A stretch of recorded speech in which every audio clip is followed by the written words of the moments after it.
India Today Make in India Emerging Entrepreneur Awards. I am Sini Pasha and I'll be taking you through the events of the day. Now, India Today has for the last 4 decades documented the India story bit by bit, story by story. It's our great privilege to be welcoming you at our first edition of the Emerging Entrepreneur Awards. Can I please invite Group Editorial Director Mr. Raj Chengappa to please deliver the welcome address, and I'd also like him to please escort Minister Mr. Kalraj Mishra on stage to deliver the keynote address. On behalf of the India Today Group, I welcome you all, distinguished speakers, award winners, and those present here.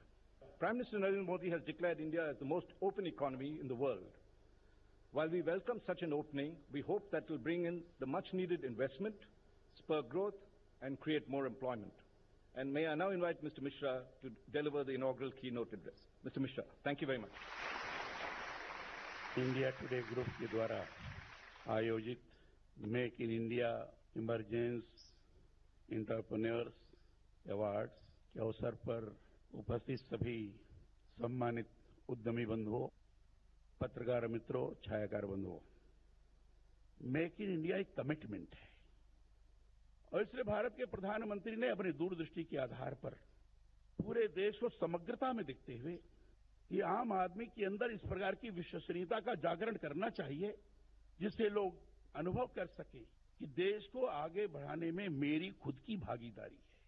और जब तक इन हाथों को उनके अंदर के हुनर का एहसास नहीं कराएंगे तब तक आत्मविश्वास नहीं पैदा हो। इस विश्वास के साथ, इस कर्तृत्व शक्ति के साथ, इस समर्पण के साथ जब हम अपने काम में लगते हैं तो हमारे प्रवाह को, हमारी गति को दुनिया की कोई ताकत रोक नहीं पाएगी।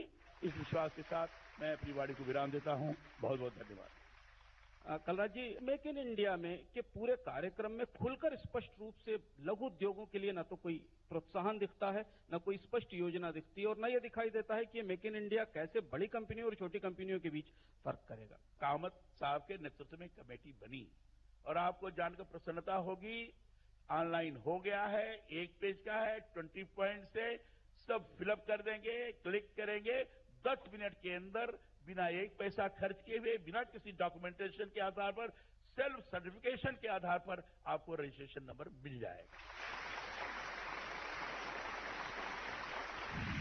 When you build a global brand, what are the kind of things that you need to keep in mind so that we can preempt, the competition and we can preempt the challenges? When we talk of a global brand, I think number one is innovation. The second part, which is very, very important, is co-creation. So when we are creating technology, it is meant for the customers. And if customer is missing, and the best way to create technology, best way to create a business innovation is take customer on the side and create that along with the customer. What are the elements that, become essential? We talked about all-round growth. What are the key aspects that are, essential in today's world? In the last 4 years, the company, in terms of revenues, added 1 GSPL to the existing GSPL. So from that experience, I feel that there's one big takeaway, that is think about the mid to long term as well. There might be a certain investment, which would be very attractive for now, but think of the mid to long term as well. What's exciting you about India? Why are you all focusing so much on the India story at this point? Our software colleagues have done us proud, and India is known as an IT super house all over the world. What is not known very well is our hardware, strengths in hardware. What is the big difference? I think the big difference, in my opinion, is especially in an integrated business like electronics manufacturing, we need to get the whole supply chain together. We are 17% of the world population. We are the market. We have been listening from last so many years. There is a big opportunity. We are doing it. There are other people like us who are doing it. So there is no dearth of anything. It's only the commitment of individuals, the companies, and of course the government, and which has changed during last 2 years for it's much more positive. So India is the land of abundant sun, and 30% of Indians do not have access to electricity. Just these two facts alone can make India the solar superpower. India has gone from practically nothing in 2010 to about 7 gigawatt of solar installations in 2016. So that itself shows that there's a huge potential. If you want to make India a world jewelry hub, because we have all the potential, so we have to think how to give impetus to this industry to create more employment and to become a world jewelry hub. This budget saw a lot of focus on agriculture, rural economy. Do you think it's coming too late? No, I guess what has happened in the budget, I think a number of right things have happened for sure. But I think if something has to be really transformed as the objective of the reform, I think pretty much all the systemic issues involved in agriculture and food need to get tackled. I think there is clear need to raise the incomes of farmers. How about cooperative federalism? Has that worked? Because that's been the hallmark of this new governance model that the government has been espousing. Our experience has been, normally the perception is that poor people just want loans. They cannot save, they cannot invest. But our experience so far has been, of course, we have to help them to change their financial behavior. And around 1 lakh women are saving regularly, investing in UTI funds. Okay. So when we are talking about FDI, we need FDIs from outside. Around 40 crore women or people are there who are at grassroots level. If we motivate them, then also the investment will come from them. Gandhi had said that self-reliant village. So we have, because being remote and also we have campus other places in tribal belt, so we said that we will be self-reliant. How do we become self-reliant? So when I say that every student will manufacture his or her own desk, bench, table, bed, hostel for hostel, and own uniform, there was a furor. So the parents came and told me that you are making our BTech or MTech students as tailors. So for today, it's taken 3 years, but now every child who comes to the university has mandated to make his or her own dress. I have removed all the bench from the classroom. You make it, you sit. As part of Seed Infra, what are the kind of ventures that you go for, and what is it that you see, in a particular venture that you choose to give it that seed money? Skilling is a requirement for the corporates. And predominantly your manufacturing or service sector is nothing but corporates. So end of the day, it is the corporates only who are going to be the biggest benefactors. And for them, this will entail that what is the requirement as of date is more important. I think the first and foremost thing was that we've made India an extremely complex, very complicated and a very difficult place to do business. That we must make things extremely simple. But much of the action is in states. And therefore, we've tried to create a sense of competition among states. Last year we made about 100 points on which we made the states compete, and we said we'll name and shame the states. This year we're doing that competition around 344 action points, and we are seeing a huge energy among states. Globally, exports are down. We must understand that India's share of the global markets is very minuscule. It's just 1.67%. And therefore, there's a huge possibility of penetrating global markets. Startups create jobs. And therefore, all of you are job creators.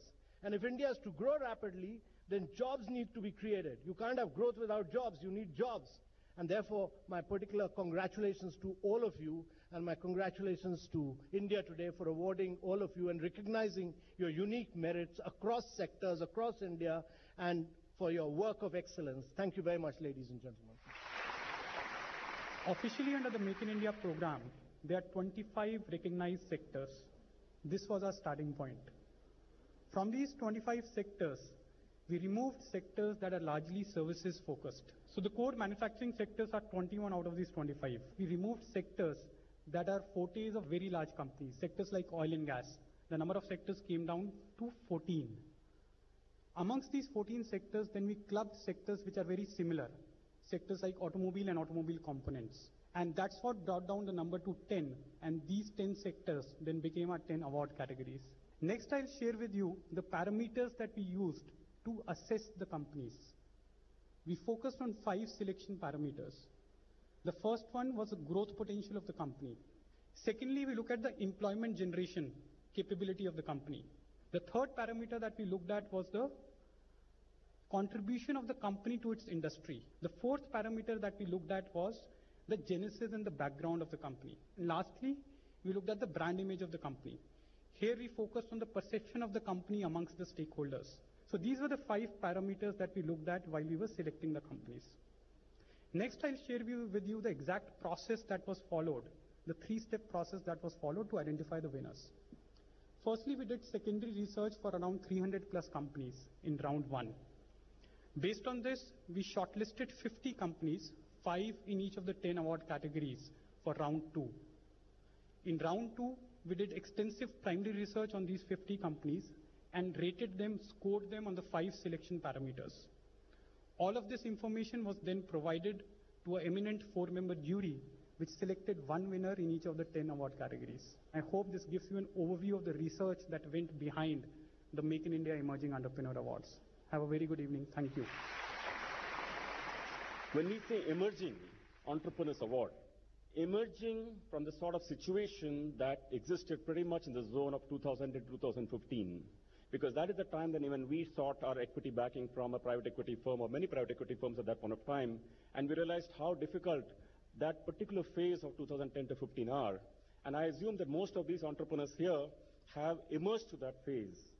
One thing that's probably left behind, which is not being talked about, is certainly on my list of things, I've been talking about it for a while, is that why small entrepreneurs should not probably pay a lower rate of tax, maybe just 10% or 20%, as compared to large corporations like ours or maybe the big corporations which pay 30% or so. Because small entrepreneurs up to certain slabs, if they pay 10%, it's not that the tax burdens will come down. I bet really smaller corporations like yourself, even the ones that are winning today, are probably not paying the taxes because they're dealing in cash. If anything, the government tax buffer, tax equity would probably go up because we are financing them anyway, whether or not with the tax breaks. But certainly, there is an amount of tax evasion happening there at grassroots level, which could probably get collected on the Laffer curve. So for each one of the entrepreneurs who have emerged from the difficult times and won the award today, truly deserve every bit of congratulations today. Thank you, winners, and thank you, ladies and gentlemen. Thank you very much.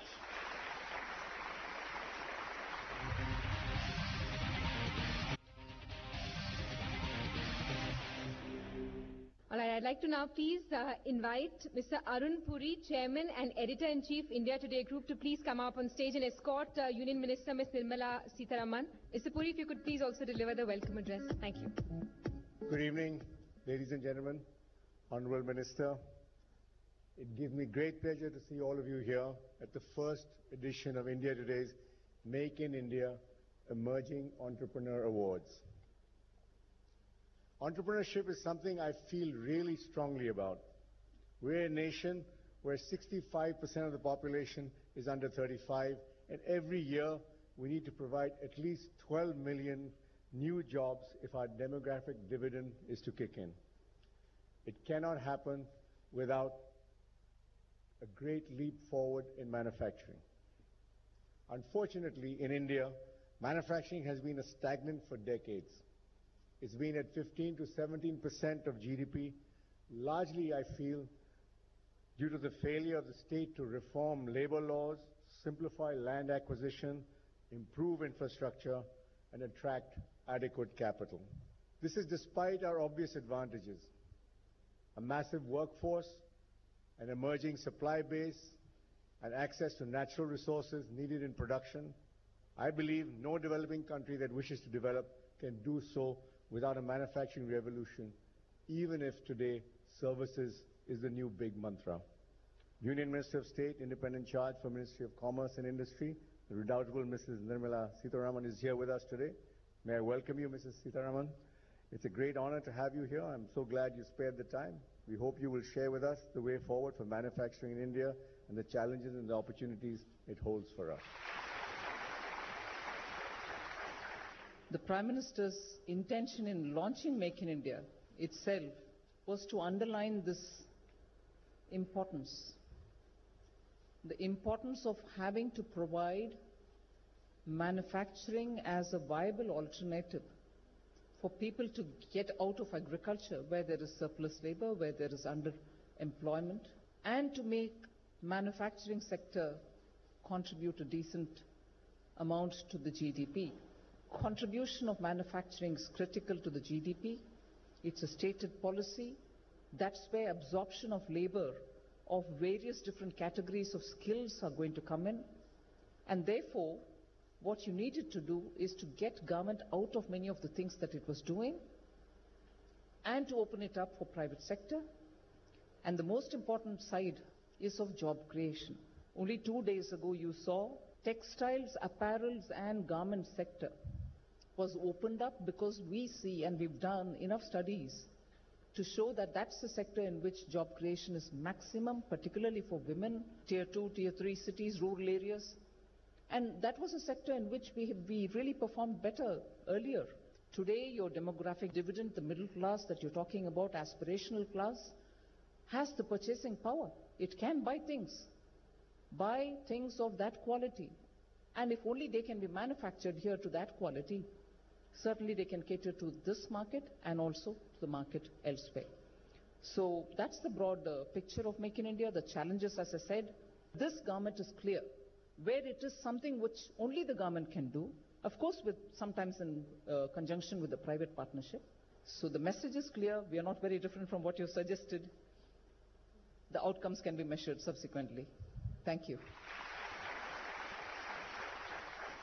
You've made a very bold target in terms of 100 million jobs by 2022. It seems to me that it could possibly be the worst timing to make this Make in India program for 3 reasons. One is the fact that there is surplus capacity all over the world and the world economy is not growing so fast. And number 2 is the fact that that countries are automating manufacturing. And number 3, there's a lot of inshoring. People are not outsourcing that much. We have not emphasized enough on the services sector. So do you think that this neglect of services is something that is kind of missed? Services sector, by the time this government came, had started contributing more than 50% to our GDP. This government came, identified all of them and said, we'll do something about them because that's where the job creation potential was high. And we have held a global exhibition of services for the 2nd time this year. First time last year. You will be surprised to know more than 60 countries participated. We had business-to-business agreements signed during this services conclave. So we are not ignoring services, I want to assure you. As regards surplus inventory stocks lying all over the world, India receives a lot of them. Many big companies are upset because they're coming in with cheaper imports, but our downstream industries seem to want to have the benefit of these cheap raw material which is coming in. And the balancing act is done, 1, keeping in mind the investments which are getting locked up, and 2, otherwise how many jobs will be lost. How hopeful are you to meet this target of 100 million jobs by 2022? It looks quite unlikely right now. It's a very big challenge, but we are pushing ahead. Employers are disappointed that they have to spend next 6 months after recruiting a candidate and invest in the candidate to train him up to even do the minimum expected job levels. Skill sets are not adequate. So if we do that, and the skills ministry is now really in full force. But exports have been falling for 18 months straight, right, which is a very distressing trend. What are you going to do about that? Because of the commodity prices being what they are, many of our value-added exports which are going out are based on crude and crude imports. The money realization is falling and not the quantities. We brought in this interest equalization program whereby we are giving them some underwriting about reducing the interest. The money is released through the Reserve Bank, through the various commercial banks, and therefore the exporters benefit out of it.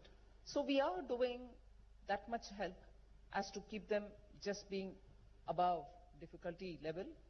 One of the panelists said that Prime Minister Modi has 3 Ds, demand, demographics and democracy. He said, I have 3 Cs, which comes with 4 Ds, which is cost, corruption. 3rd was complexity. He says these are the 3 things which actually have not been still resolved in India. How much of focus is on that in terms of, getting these things done? In order to reduce cost, I'll take this classic example of coal. Indian coal is now being efficiently produced. Stocks are available for anyone to take as and when they want. And when it is Indian coal, naturally, when in comparison with imported coal, this is going to be cost effective. So, when you're looking at policy, using technology and bringing in transparency, you're simultaneously addressing the cost and the corruption. You still have corruption in some places, but not in the government. Thank you very much. Ms. Sitharaman, you've been very frank and candid and answered every question. And I'm sure that this audience goes enriched and enlightened about what this government is doing. All right, ladies and gentlemen, let's get started with India Today's Make in India Emerging Entrepreneur Awards.